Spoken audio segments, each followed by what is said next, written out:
Welcome to my channel. Don't forget to like and share. Please subscribe and turn on the notification.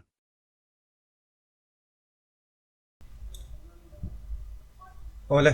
tuntrum video chu topic dang dai ganan thil thar ganan tire do na ni scholarship chungchang ani do na hei tuna hian scholarship hin la hong chia lo na amaro chu registration vela lo ti thei to la dil thei chia lo wa maro chu Mizoram ma chuan class 8 noilam pangkhan ala dil thei lo tura kan ngaya thei lo thina chu wang chuan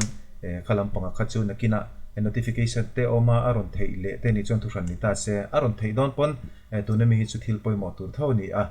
kha kha chu notification te po kan nga tur angai te lamaro chu class 9 le 10 le achung lampang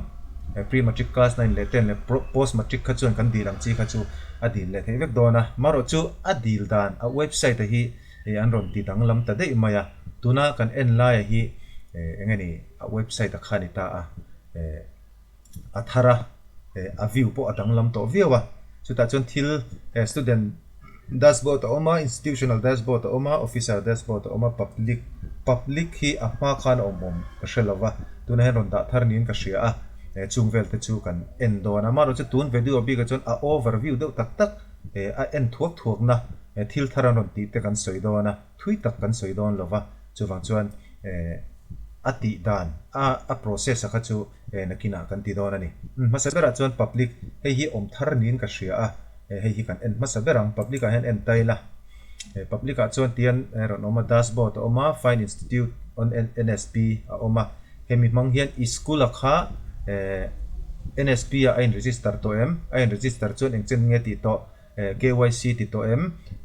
NOI mo HOI mo ti to em ti te kha heta tang hian a zon the ni a zon dana chu kan soi lo nga dikina tu chuan kan soyanga video danga tuna chon overview chau ka ti kha chuan scholarship eligibility ani chuan I information nangma information kha I penua langa chu ta chuan eng scholarship nge ka dil thei enge ka eligible ti kha hemi mang hian a zon the ni application process hi chu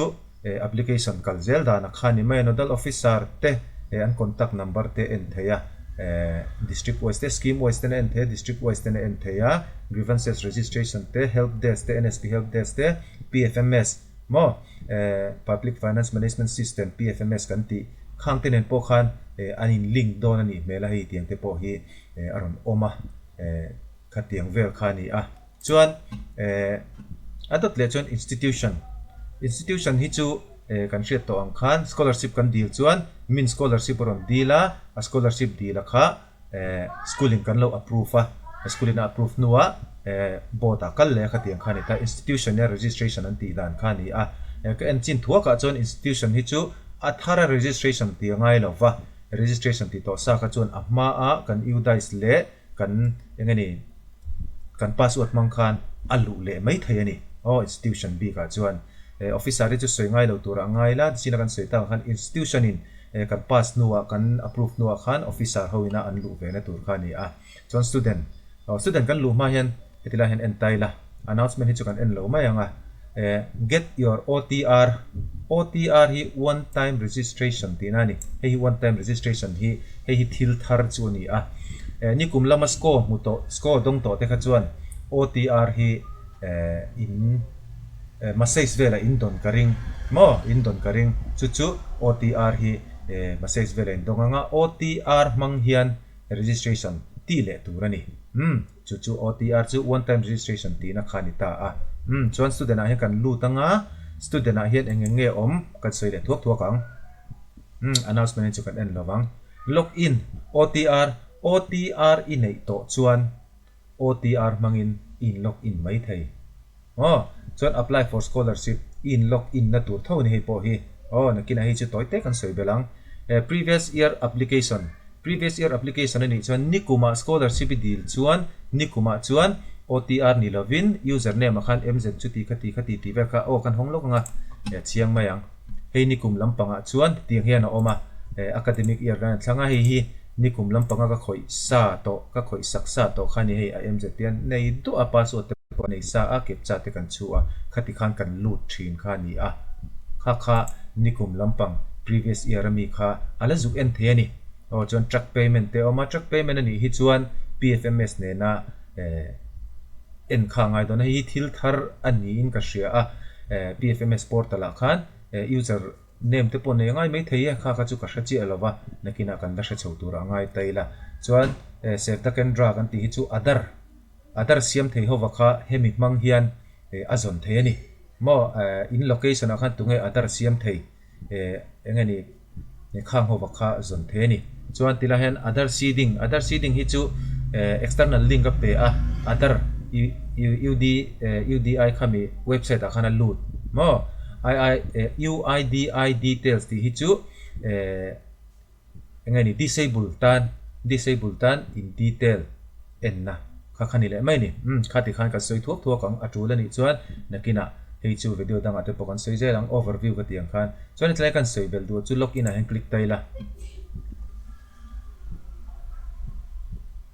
website hai rit ve de mai the hei login chu ni ta ni chuan ta hian OTR kha kan don to kan nei to chuan OTR ma se sin in dong ka ti kha then chuan kha hemi OTR mang hen ti thei ni password kha in nei sa lowin ka ringa chu chuan forgot password atang in password kha in nei thei chu mi thleng to chu kan sayang chuan OTR kha la shelo nei to ni kuma dong mu to si OTR ma se sin kan dong to ka lo delete dei ti tan khan know your OTR om le ta a tan external link a hong dona external link kan enanga OTR kha is zong le thei ta hian know your OTR nei to satan mo other number I chunga get OTP tianga OTP enter anga chuan captcha enter anga submit anga I OTP kha OTR one time registration kha a number kha message ni dongang chuan adot lea OTR la nei lo athara deal tu ta kumina pol kwa ni lo ni thar emo nikum lama scholarship la deal lo tan khan OTR nei turin registration ti ve le ngai register yourself oma new user tan heten register on bokta ahman ve thei du external link pe dona a redirect dona nga le shet kaneta muang nge a website ai rit ve de zong ni ka hria a chu tila hian hi register ta one time registration ti na nge mandatory te oma essential hi chu kan share back lowang in dula lo share mai ula chuan I have read hay kan click ve nga next kan tianga ta hian mobile number chuturani mobile number in chu ang chuan get OTP nianga OTP teron kalanga o hi chu nakina ti sak tu te pok ane chung kan ti sak chu a video nen ati dana kha karon tiang mobile register no KYC electronic know your customer kha itinga ya chumi zo finish zo hian OTR khai ne yanga OTR mangin login a ilut le thei don ani kha akal dan tlang pui chu ani dona kumma sa te ne na danglam na chu user name a khan MZ number om chu ang chi ni to lo khan OTR mangin kan register anga OTR mangin kanin login anga chuan hemi score hi kan deal thei don ani chu score deal tur khan tuna ala deal thei chialo announcement ala om chialo wa ka hriat china chuan scholarship board lampanga ka thian te poka han berona la om chialo dewa tia a om huna lo in board sai lok tu tan khan tuna hian OTR kha lo ti theya OTR ti don khan nakina mobile manga face authentication te ti nga ya chu chung te po chu ati dan kalaron sei do nani chuan tuna b ka chuan khami china kha hemi national scholarship portal athar Bihchianna chu karon ti zokani tul dana zirin video kan siam chun zel do ania. Thank you for watching my video. Don't forget to like and comment and subscribe.